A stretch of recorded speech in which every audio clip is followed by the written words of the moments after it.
Assalamualaikum warahmatullahi wabarakatuh. Nama saya Nur Ainul Mardia binti Nur Azman. Nombor metrik 052224. Pada kali ini saya akan menceritakan tentang seorang tokoh sejarawan yang mana pada hemat saya namanya tidak asing lagi di dalam dunia peradaban Islam. Beliau ialah Al-Mas'udi. Siapakah Al-Mas'udi? Al-Mas'udi merupakan seorang tokoh sejarawan yang mana beliau ini juga merupakan seorang pengembara, seorang pelayar yang pakar di dalam bidang geografi. Nama sebenar Al-Mas'udi ialah Abu Al-Hasan Ali ibnu Husin ibnu Ali Al-Mas'udi. Beliau dilahirkan di kota Baghdad pada tahun 895 Masihi. Al-Mas'udi lebih dikenali dengan julukan The Herodotus of Arabs disebabkan kepakarannya dalam bidang sejarah dan geografi. Beliau merupakan orang Arab pertama yang menggabungkan disiplin ilmu sejarah dengan geografi ilmiah dalam sebuah karya agung beliau yang diberi nama kitab Muruj Az-Zahab wa Ma'adin Al-Jawahir, atau dalam bahasa Inggerisnya The Meadows of Gold and Mines of Gems.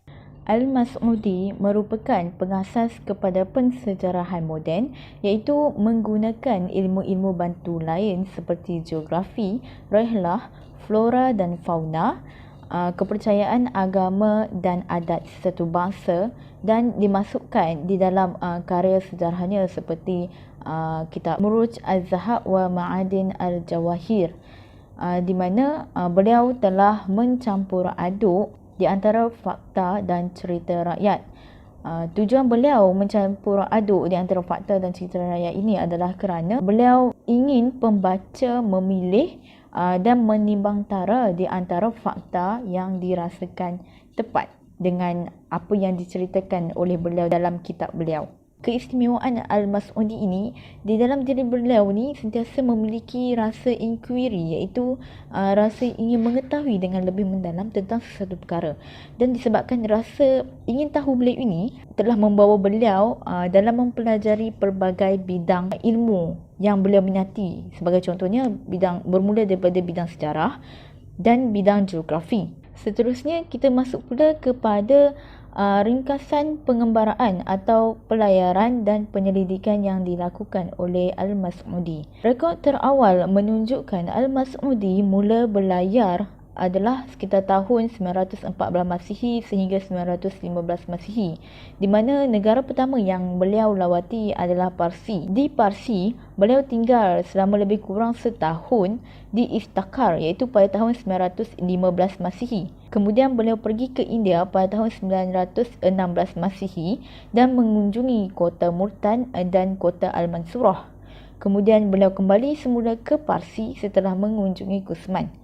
Di dalam karya beliau iaitu Muruj Az-Zahab wa Ma'adin Al-Jawahir, beliau menceritakan bahawa kota tersebut iaitu kota Multan dan Al-Mansurah ini terletak di tebing sungai Indus. Nama kota itu diambil sempena nama Mansur bin Jumhur yang merupakan seorang gubernur kerajaan Bani Umayyah di Sind. Di India, Al-Mas'udi juga turut melakukan penyelidikan mengenai flora dan fauna. Kajian dibuat di tepi laut berhampiran dengan Kombai. Antara bahan-bahan penyelidikan beliau ialah gajah, burung merak, burung kakak tua, buah oren, kelapa dan sebagainya. Seterusnya, beliau meneruskan pelayaran melalui Bombay, Deccan dan Sri Lanka serta berlayar ke Indo-China dan negeri China. Dalam perjalanan pulang, beliau dikatakan singgah di Madagaskar, Zanzibar, Oman dan sampai di Basrah. Di Basrah, beliau menetap untuk beberapa waktu dan mula menulis karya agung beliau iaitu Muruj Az-Zahab. Buku ini menceritakan tentang pengalaman peribadi beliau di pelbagai negara. Dalam buku ini, beliau ada menyebutkan beberapa buah tempat termasuk semenanjung Tanah Melayu seperti Pahang, Kedah dan Melaka. Ada kemungkinan bahawasanya beliau pernah sampai ke rantau ini ketika dalam pelayaran ke lautan China. Buku ini telah diterbitkan di Paris pada tahun 1861 sehingga 1877 dan di Kahirah pada tahun 1303 sebanyak 9 jilid. Ia merupakan karya Al-Mas'udi yang terbesar yang pernah ditemui dan masih lagi wujud sehingga ke hari ini. Beliau juga dikatakan mengunjungi pantai Laut Kaspia, Asia Tengah dan Turkistan. Kemudian beliau pergi ke Gujarat. Di sini beliau mendapat keterangan-keterangan daripada orang Yahudi, Parsi, Indi dan paderi-paderi Kristian. Seterusnya beliau kembali ke Fustat iaitu Kairo kuno.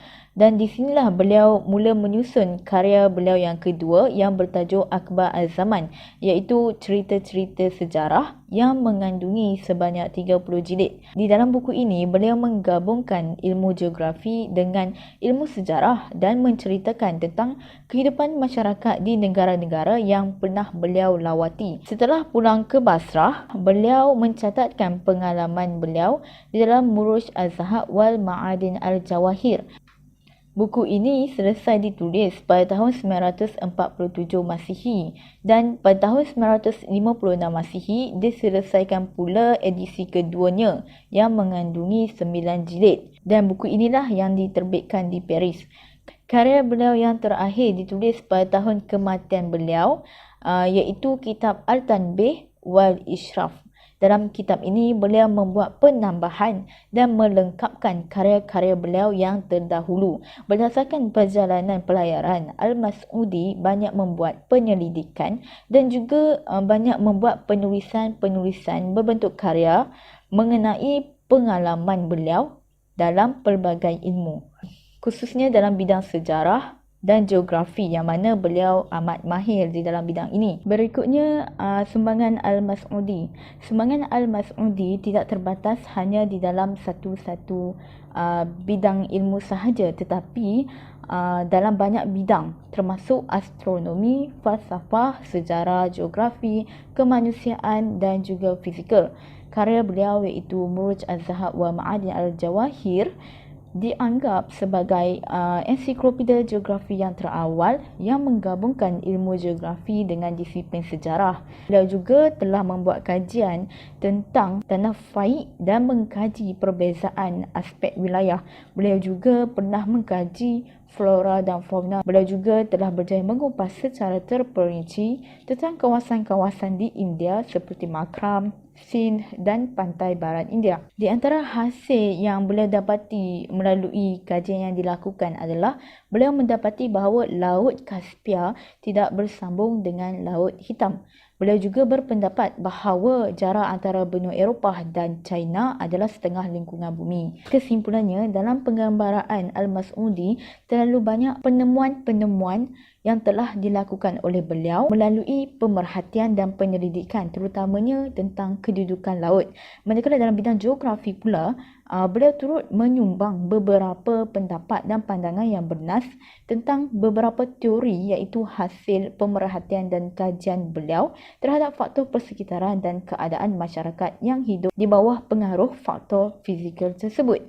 Manakala dalam bidang sejarah pula, beliau dikenali oleh masyarakat Arab pada ketika itu sebagai Herodotus dan Plinius kerana beliau telah membuat satu revolusi dalam ilmu sejarah. Sekian itu sahaja daripada saya. Terima kasih dan jumpa lagi.